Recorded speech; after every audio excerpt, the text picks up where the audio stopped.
Welcome to another edition of My Take on China, and that is the Indian Ocean behind me from Sri Lanka, talking about BRICS again. So not really a take on China at all, although it's fair to say while China doesn't lead BRICS, it will have a rotational turn in doing so, as all members do. China certainly has a huge influence on the developing world through BRICS, which is exactly what BRICS is all about. I've been getting some great comments, so lies by omission is the best way I can find to describe Western media, and it's them that says China and Russia have a lack of transparency, but that's not the case at all. Let's take a look.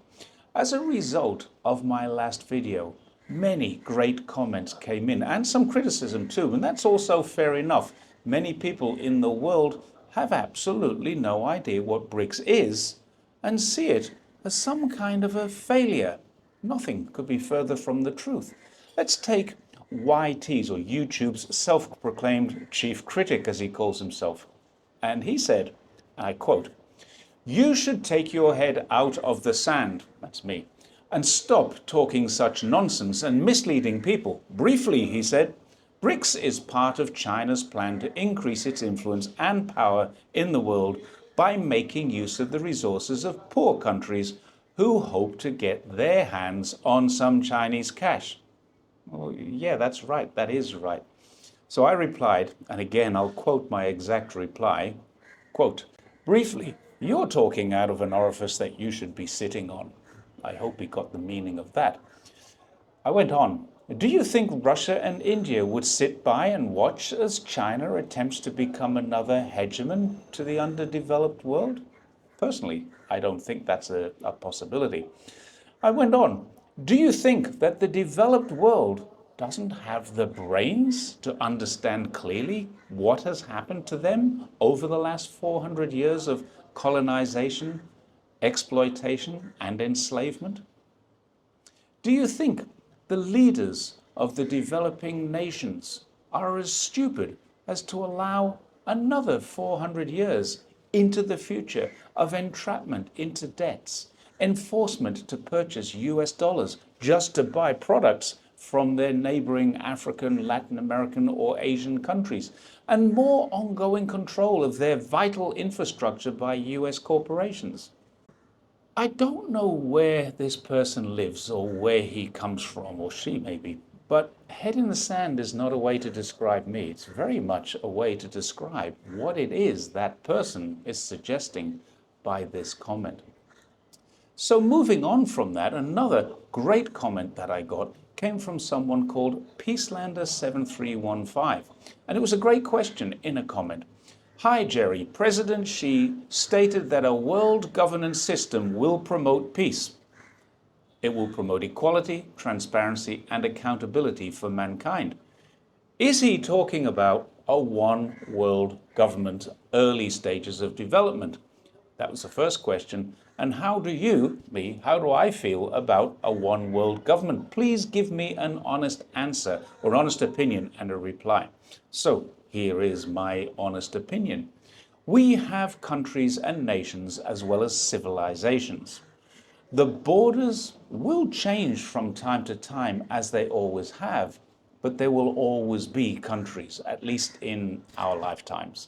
Perhaps many, many years into the future, there will be maybe less countries, but I don't think so. The original idea of the Eurozone was to remove boundaries within their region. It hasn't happened. All the countries in the zone still have their borders, and all of them have very different cultures which separate them from other countries in the same zone. And I think it's fair to say that now that we have them, we're going to have flags of every nation, borders around nations.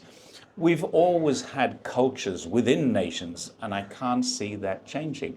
Now, for example, if two generations of mass media, TV, movies, international news, as well as the last 15 years or so of social media, haven't changed the culture of Scotland and made it more like England, for example, then it isn't going to change, even though there's a hard border there. In fact, Scotland has a border, but it's not hard.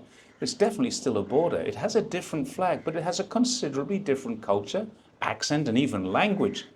And yet they're both part of the UK. So to add more information to that answer, no, BRICS will not introduce a euro-like currency. I think they've made that clear.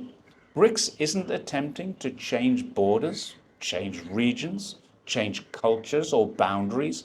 It's widespread and it will welcome ASEAN and Euro-like partners. For example, if there's ever a Pan-African group that is similar to the Eurozone, then BRICS would welcome that group into their fold, as it would welcome ASEAN too.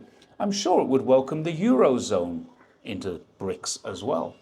But it'll never become like the euro, where individual sovereign nations must give up the sovereign decision-making to a higher authority, the European Parliament.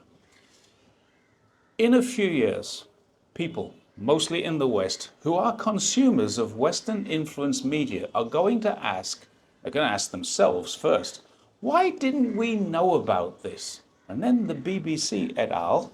Will start a new angle about how BRICS grew through secrecy and lack of transparency, or some kind of lack of transparency, pretending that China and Russia, their traditional enemies, have coerced the world's largest democracy, India, to go along with their evil plot to control the world. It's like a James Bond movie, it really is.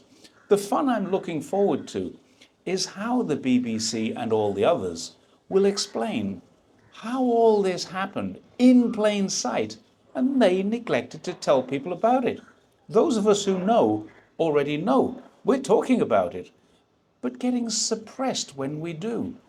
And at that time, when that future time comes, it's going to be great to send people back to this video and others like it to demonstrate there was no secrecy. There were only lies and omissions by our media. Think about that next time they're telling you something, particularly about somebody or some nation that they see as adversarial. They're telling you lies and they're not telling you the truth. That's all from here. The sun will be setting behind me fairly shortly. I might come out later and get a video of that. And I will see you again shortly in the next video, which will probably be from home. We're leaving here in 3 days and we're back home in 5 days. Talk to you then. Bye for now.